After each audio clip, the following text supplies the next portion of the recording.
if I may say so, the good principles of BRICS functioning in operation, with lots of rumors circulating today and fake news circulating today in the West, in order to counter all that. We should act, and they want just to dissuade global South countries from closer ties with BRICS, those in Asia, Africa, and Latin America. So promotion of media interaction is important to consolidate the positions of BRICS and the global South in universal structures such as the UN and ASEAN, SCO, and definitely G20 and other formats. In all them formats, I underscore the bundle between Russia and China plays a very important consolidating part for the global South nations. You mentioned the upcoming anniversary of our victory in the Second World War. Our countries, Russia and China, took the brunt of the Japanese militarism and German fascism. We had many losses, more than anyone, and our leaders agreed to hold a decent celebration of the upcoming anniversary. These are the 80th anniversary of the victory in the Great Patriotic War in the Second World War in Europe on May the 9th and September the 3rd. We celebrate the 80th anniversary of the victory in the Second World War in the Far East. I'm convinced that information structures, information agencies of BRICS and other organizations where we cooperate with China will cover decently and broadly these events. And to conclude, we want to strengthen our media cooperation within BRICS. In September in Moscow, during Russian chairship in BRICS, we organized a media summit organized by BRICS with the support of China. It brought together 60 mass media agencies, and in October we held a roundtable, the dialogue for the mass media in the Kazan Federal University. I'm convinced that such events should be held on a regular basis. We should organize them more often, because this creates alternative platforms to get access to information for the population of the Global South, of the Global East, and everyone who is interested in the West. And we are seeing that this number is increasing. More and more people are willing to know the truth about what is going on beyond the European Union and NATO. Our colleagues from United Arab Emirates, you have the floor. Ashark News. Good afternoon, Minister Lavrov. Good afternoon, Madam Zakharova. I have two questions. My first question is about Ukraine. Minister Lavrov, Moscow states repeatedly that it is ready to hold negotiations. A few minutes ago, you reaffirmed this fact. However, President Putin, during his press conference, said that Moscow is ready to negotiate with legitimate powers, with legitimate authorities. Whom should we talk with, and what outcome will be of the special military operation from the point of view of Moscow? Also, Moscow states that it is in contact with the new authorities in Syria, that the negotiations are underway. How do you see the future relations between Moscow and Damascus? Speaking about the legitimacy of the current Kyiv authorities, the so-called the President Putin, he said that Ukrainians should do with it on their own in order to bring the situation in Kyiv in line with the constitution of Ukraine. And to do so, if they want to have a legitimate president, they need to hold elections. And as President Putin said, only the Supreme Rada and the chief of the Supreme Rada are the legitimate representatives of Ukraine. But it is premature to speak about this. The main thing is not to select a negotiation team for the Kyiv regime, but to deal with the root causes of this crisis we want to eliminate. If we do not eliminate the root causes, we cannot reach an agreement. I will speak about them in detail. And I do hope that everyone willing to pursue negotiations, and I do hope that they understand what is going on and what we mean. Let me repeat it once again. These are not preconditions. This is what all the participants, all the sides, all the parties of this conflict should have fulfilled long ago, in line with the obligations, in line with the UN Charter. The principles of the UN Charter should be implemented in their entirety and interconnectedness. With such an attitude, we are open to any earnest proposals, and I do hope that everyone understands. If we secure a temporary ceasefire and afterwards we renew the conflict, it is unacceptable. It is out of the question. We insist that the conflict should be ended on a solid legal basis by eliminating its root causes.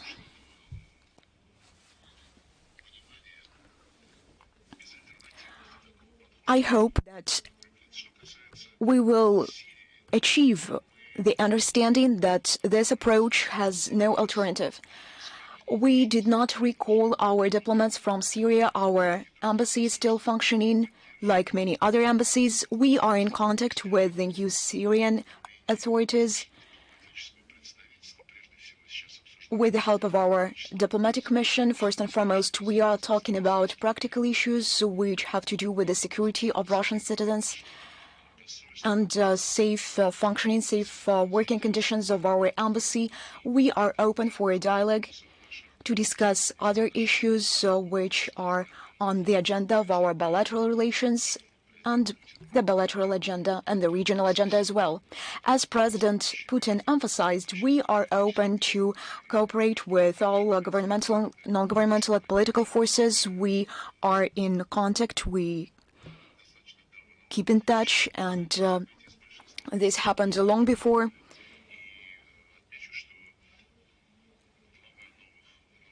I would like also to note that the head of the new authorities, Ahmed Shara, when speaking to BBC in his interview, and he characterized the relations between our states as long-term and strategic. We share this approach. Indeed, we have a lot in common with our Syrian friends. We contributed greatly to the liberation of Syria from colonial dependence. We contributed to education. Many Syrians graduated in Russia, and we are ready to develop and to promote such cooperation. I hope that when it comes to investment, to economy, where we already have some achievements, some progress reached over the course of the previous years, that we will be able to resume these efforts with the new authorities. We understand quite well that this process is quite difficult. This is a transition period. As it was declared, this is the run-up for the election. And before the election campaign will take place, the negotiation process should be implemented. The process should be inclusive, so that all political, ethnic, and religious groups take part in these elections. It's not an easy process, but we are ready to facilitate it, to assist it. Also, in the framework of the UN Security Council, in the Astana format, where Russia, together with Turkey and Iran, and with the participation of a good number of Arab states, is ready to support the consolidation of all Syrian processes and holding elections so that they are recognized by everyone. That is why here we have contacts with Saudi Arabia, Jordan, Egypt, Iraq, Qatar, Emirates, Bahrain, Lebanon. They all are interested to do so that Syria doesn't follow the path of the state of Lebanon when the NATO merely destroyed it. And now it is trying to rebuild itself. And they are not quite successful in doing so far. We will wait and see what role Syrian neighbors will play. We heard statements made by President Erdogan. We understand quite well the concerns of the Turkish people when it comes to security at the border with Syria, where terrorist incidents have occurred repeatedly, and these legitimate interests in security should be respected. But Syria should preserve its sovereignty, territorial integrity, and unity. And the Turkish government are speaking in favor of this, and we support such an approach. It is a very important thing to deal with the eastern part of Syria. The United States illegally occupied some part with the main oil deposits, with the most rich soils. They all excavate resources and they spend money to support separatist structures that Americans had established on the east of the Syrian state. We should consider all of this. We should prevent Syria from falling apart. Some are willing that some want this to happen, and it is quite important that Israel understand its responsibility for joint efforts. Israel should not try to guarantee its security at the expense of the security of others. This is the principle which was proclaimed long before. The security is indivisible. You cannot think, well, I will destroy all military sites of my neighbors, and then, till the end of times, I will live in prosperity. They call it to sow a storm. Telesur, Venezuela, you have the floor. Good afternoon, Minister Lavrov and Madam Zakharova. I represent Telesur, Venezuela, Cuba, and Nicaragua. And I have the following question. Latin America and Russia are united by a favorable attitude. From the historical and cultural point of view, what concrete steps will Russia make in the coming year and in future in general in order to strengthen our ties, and what are Russia's priorities in the region? My second question. President Trump came to power in the US, and Russia is expecting to build more pragmatic relations with the United States. Nevertheless, we know that there is a threat to many Russian allies among the global South states. How could this influence the relations between Russia and the US? You are absolutely right. Relations between Russia and the states of Latin America and the Caribbean are traditionally friendly. Russian and Latin American peoples have long-standing positive attitudes towards each other. This is also manifested in their attitude to the world culture and the culture of each other, and this is what brings our peoples closer to each other. We receive signals from the overwhelming majority of Latin American states that they are willing to expand and to strengthen cooperation with the Russian Federation.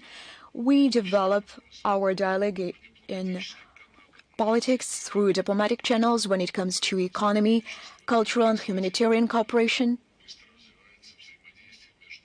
Our cooperation between the regions and municipalities of our states is also developing quite quickly, and we are ready to deepen this cooperation and partnership if Latin American states are willing to do so. Equal rights and mutual benefits, mutual respect, they form the foundation of our relations. There is no ideology, there are no doctrines, be it Monroe Doctrine or any other. But of course, we do pay attention when Biden president, during the recent 4 years. Представителей заявляла, что она озабочена тем, что вот Россия направила делегацию в Никарагуа или направила делегацию в Венесуэлу, и что это создает риски для безопасности Соединенных Штатов. Ну, надо совесть иметь, потому что все прекрасно понимают,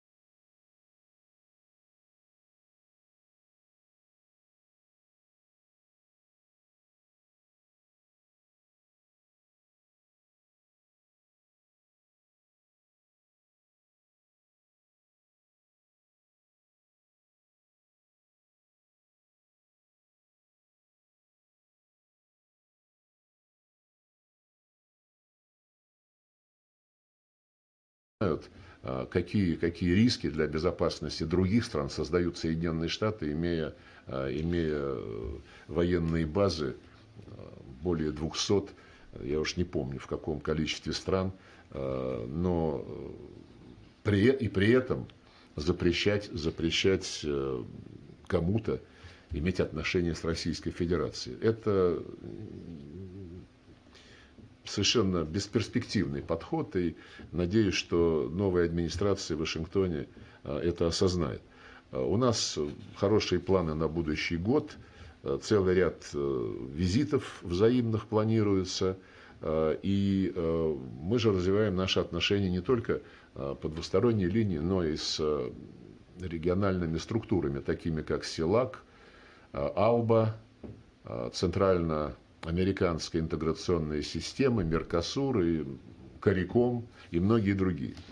Поэтому мы исходим из того, что год будет очень плодовитым на мероприятия, особенно с учетом того, что у нас будет в предстоящие месяцы буквально парад юбилеев установления дипломатических отношений между нашей страной и государствами Латинской Америки. В марте с Венесуэлой и Доминиканской республикой, в апреле с Гватемалой, в июне с Эквадором и Колумбией, в сентябре с Кубой и Гондурасом, и в октябре с Аргентиной, а в декабре с Мексикой.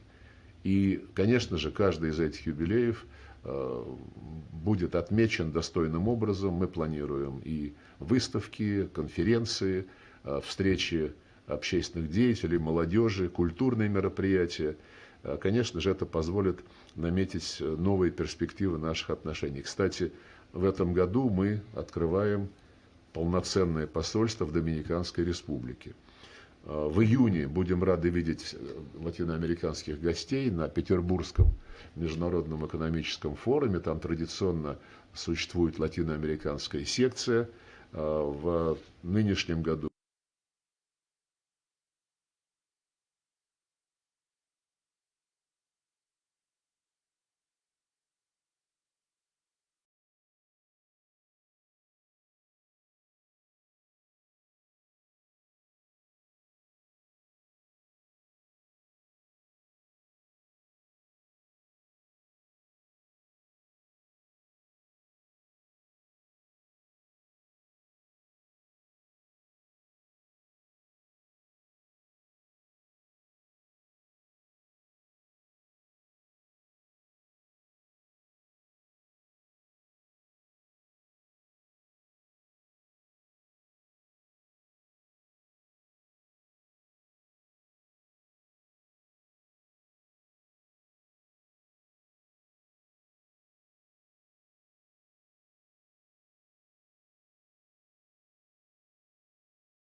Of course, so we will do everything possible to increase the number of quotas we have annually. Also, I would like to emphasize that one of the unique traits, one of the unique features of our cooperation is the following. 27 states out of 33 have agreements on visa-free travels. This is a record high number as compared to other parts of the world. Russian tourists can visit Cuba, Dominican Republic, Venezuela. They can see the sights in Peru, Mexico, Guatemala. They can see Brazil Carnival. And this all appeals a good number of tourists and increases the tourist flow.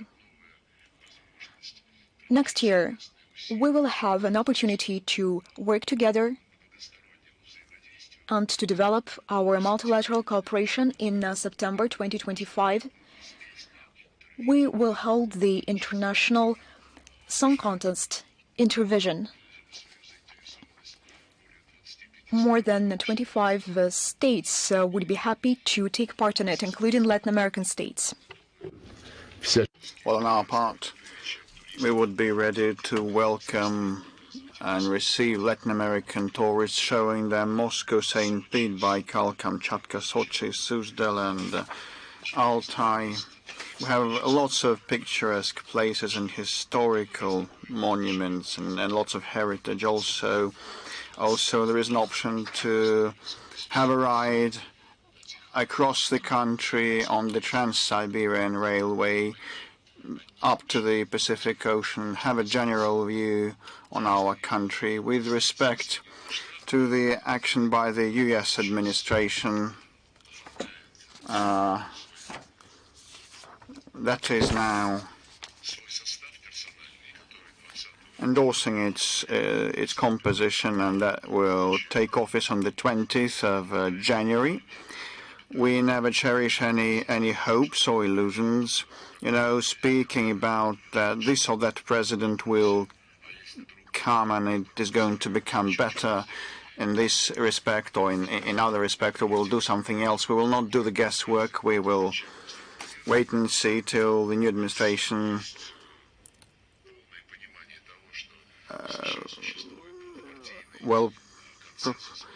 is sure about its policies, is positive about its policies, and sets them forth. We know that there is Russophobic bipartisan consensus in the United States, and irrespective of a party allegiance, the ruling elites will promote and pursue their policies of weakening Russia, being their competitor.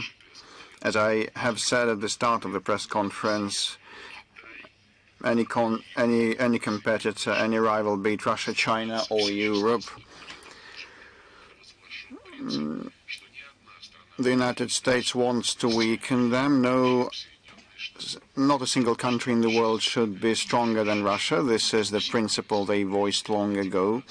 Life is tougher than the declarations and good wishes, but to become aware of the real life, the United States has to go a long way and see how things develop and feel what the realities of the multipolar world is. At this point, Russia is dubbed as the adversary in the doctrines of the United States, and the current administration representatives called it an enemy. It also is dubbed as existential threat, immediate threat, and China is their next challenge. So the United States is quite consistent in what they say, but now we hear signals from the Trump team that they are interested in resuming dialogue, which is sound and normal, absolutely. Even if countries are at loggerheads, maintaining dialogue and getting to know each other's positions is the gist of diplomacy, and diplomats continue their intercourse even during wars. So if the messages that we can hear from the new Washington team to restore the dialogue that was cut off by Washington after the start of a special military operation. If all of that is in earnest, we will respond positively. But the Americans were the ones to sever the dialogue, so the ball is in their course. So if they take into account our legitimate interests in Washington, the dialogue will bear fruits and will not be useless. Otherwise, things will remain as they are. With respect to the threats that you mentioned by the new administration representatives towards Global South and East, I mean like raising tariffs and imposing duties and punishing those who move away from the dollar to use other currencies and payment and settlement platforms. Well, this is little wonder. They always want to suppress competitors and gain unilateral benefits. It's nothing new.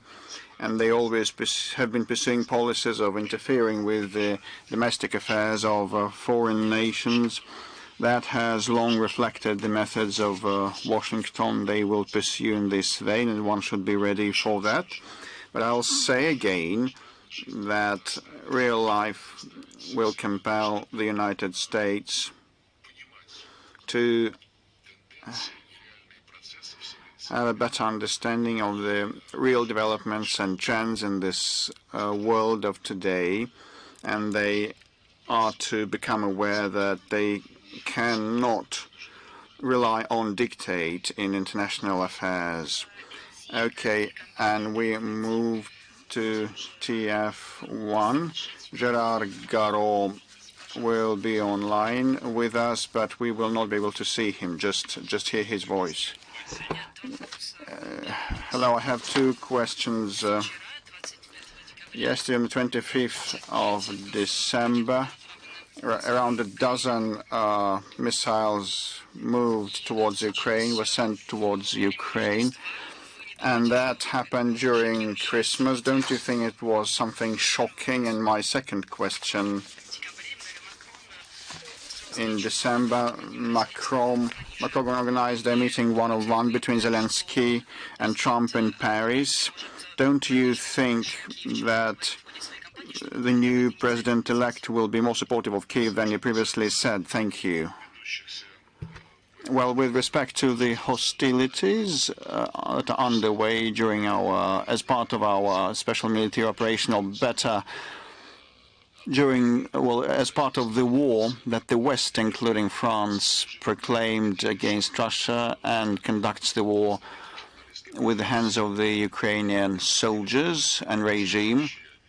Well, I hope that you, representing a French outlet, not only heeded the action by our armed forces on the 25th of December, but you also have been tracking down all that process, and you know the root cause and nociology of the entire situation and where it has been heading. I would not like to take a lot of time talking about that, because repeatedly we spoke that we cannot accept the long-range missiles supplies, including Scalp attacks and Storm Shadow, to the Kyiv regime. We warned that such lethal weapons supplies will only lead to escalation, and that the Kyiv regime cannot abide by the rules of warfare, or combat rules, and probably some of the information is glossed over in Europe, but it is available on our media and social media, on the internet. Daily drone attacks or Western missile attacks against civilian targets are perpetrated, are committed, with casualties among civilians, and they impact ambulance cars and markets and civilian installations and facilities. No one from those in the West supplying arms to the Nazi regime in Kyiv warned the Kyiv regime against breaching the international humanitarian law that grossly. So until this conduct of the Kiev regime goes on, and it's not only connived, it is guided by the West, including France, we will use our right to respond, but not as the Kiev regime does at your prompt. We target solely military facilities, the military and defense complex installations, and other targets that have to do with maintaining the army. On the 20th of December, when ATACMS and Storm Shadow hit civilian targets in Russia, we responded with high-precision weapons strikes on a control center, a design bureau in Kiev, Luch, that has been designing and producing missile systems, Neptune, and cruise missiles and missile launchers. As also we hit the air defense system Patriot, produced in the United States. All the targets have been impacted and destroyed, and we only target those facilities and targets, only impact those targets that are used to attack our territory. As our president has said, we select targets solely on the basis of them posing a threat to the Russian Federation. These may be defense installations and decision-making centers in Kiev, and the defense sector, also installations. But, you know, hitting the civilian targets is not our habitual practices. These are the habitual practices of the Kiev regime and those supplying them arms to destroy solely civilian infrastructure and civilians. With respect to your second question, you know, we are used to see a great deal of initiatives that France has been proclaiming and promoting. I remember in December 2015, President Hollande proposed an extraordinary conference on Libya to be convened, and everybody came there, and they pronounced speeches for a day and a half, and they forgot all about it later on. But there was a sleek picture on French TV. You know, the French colleagues of ours want to showcase themselves and flaunt their initiatives, and we welcome their initiatives. But, you know, what the outcomes of those initiatives are and whether they're sincere in their initiatives, I'm not positive about that. I will not delve into detail, not to let anyone down, but several times our French colleagues addressed us via restricted channels, secure channels, offering help and establishing dialogue on the Ukrainian matter without the Ukrainian participation, violating the much doubted principle of the West, not a single word about Ukraine without Ukraine. Well, we are ready to pursue contacts, we are ready to listen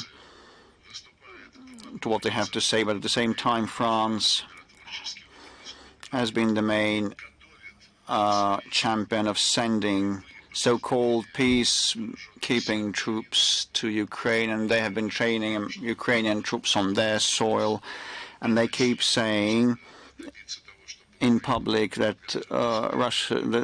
Russia should be hit further, and Ukraine should have stronger positions when talks begin. So, you know, it's very ambiguous, and we don't have thus a desire to take our French colleagues' initiatives in earnest. And with respect to the meeting that happened when Notre Dame de Paris Cathedral was reopened, I ain't seen any heartening, encouraging signals looking at the footages and images. So I think that the picture was the overarching goal of that, displaying two politicians and a Nazi style racists photograph themselves against the backdrop of the cathedral. To follow up on the topic of the French colleague, I'd like to heed that 2 weeks ago, Hungary's Prime Minister Orban stated on social media that Zelensky declined to establish the Christmas ceasefire. And the final question by Russia today. Thank you, Madam Zakharova, Mr. Minister. A happy forthcoming New Year. Two questions. First of all, NATO representative Patrick Turner stated about plans of NATO for 2025 that NATO would enhance its presence, and over the past year, the current year, NATO's presence tripled, and they want to strengthen it even more next year. How can you comment on NATO's plans to strengthen their presence in Ukraine, and whether we should expect an official response from Moscow on that? And my second question, I would like to continue the topic of Syria. What is the future of talks within their Astana format, bearing in mind that the format was highly efficient in coordination with all the Syrian sides of the Syrian conflict? With respect to NATO, mostly it's about the United States, CIA, and other special services of the U.S.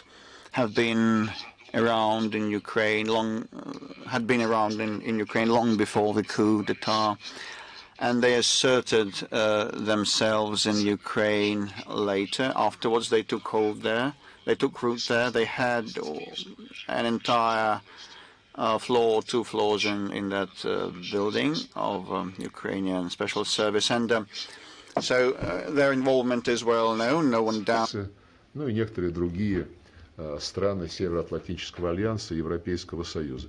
Что касается сообщения, о котором вы упомянули, наверное, там был недавно, в соответствии с решением Вашингтонского саммита июльского, был создан аппарат старшего представителя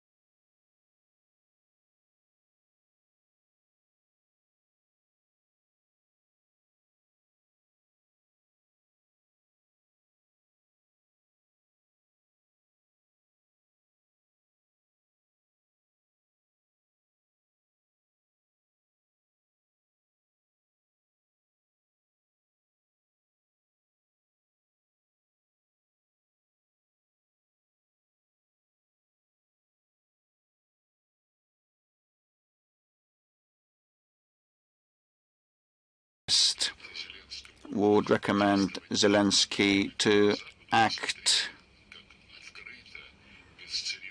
for the benefit of the West, and they were quite transparent and brazen, and outrageously brazen in public calls to lower the draft age. You remember Senator Lindsey Graham? He's still alive. He visited Ukraine and took pictures with Zelensky. So he said that there are lots of riches in Ukraine, including rare earth minerals, and this treasure trove cannot be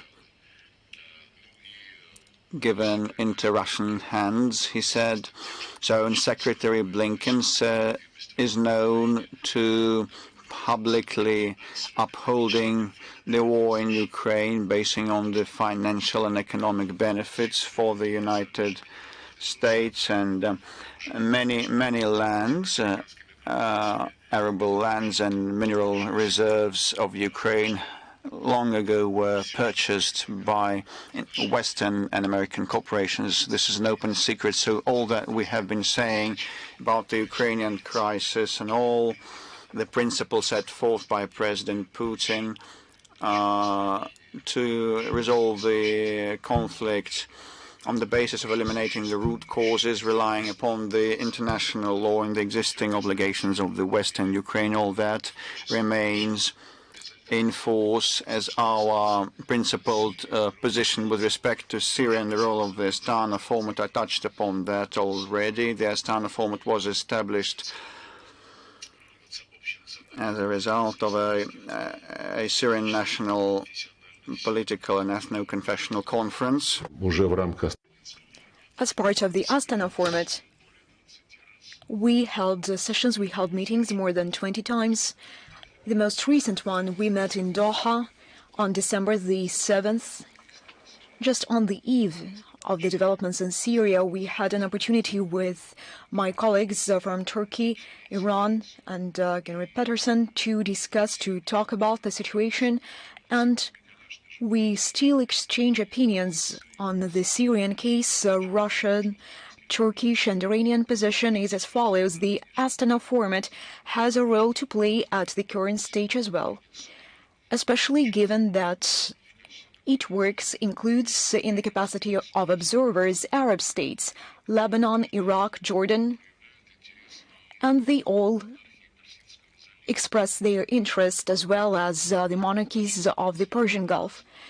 We indicated our commitment and our readiness to help. So did Turkey and Iran. Arab states know about the opportunities we have. They are in contact with the new authorities in Damascus.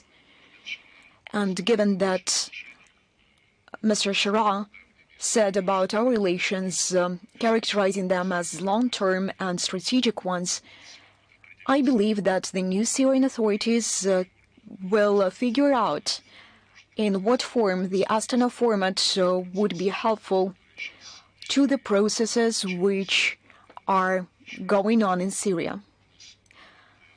Let me reiterate, we have close ties with the Syrian people since the Soviet Union epoch, when our state actively supported the aspiration of the Syrian people to get rid of French colonialism.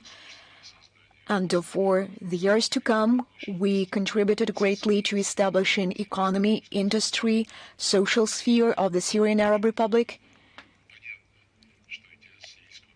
Generally speaking, we understand that the Syrian people want to have good relations with all international actors without any exception. We approve of such an approach. This is one of the key factors which would guarantee unity, territorial integrity and sovereignty of the Syrian state, and we are ready to assist these efforts in every possible way.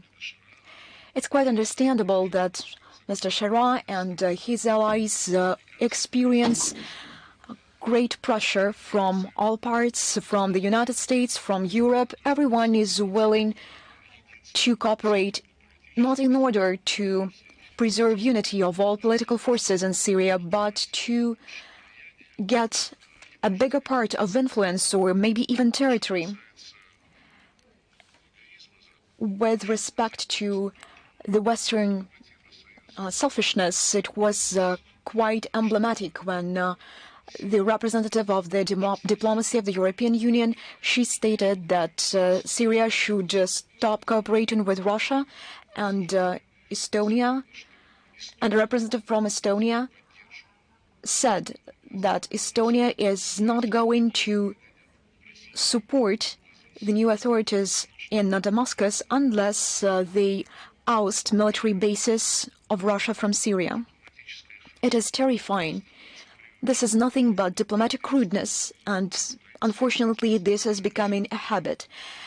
This is also the approach taken by the Ukrainian forces. They insult everyone who is unwilling to support them. Our European colleagues also follow suit. I hope that life will teach them to respect interests of all states without any exception and to abandon their neocolonial habits. We will continue our work.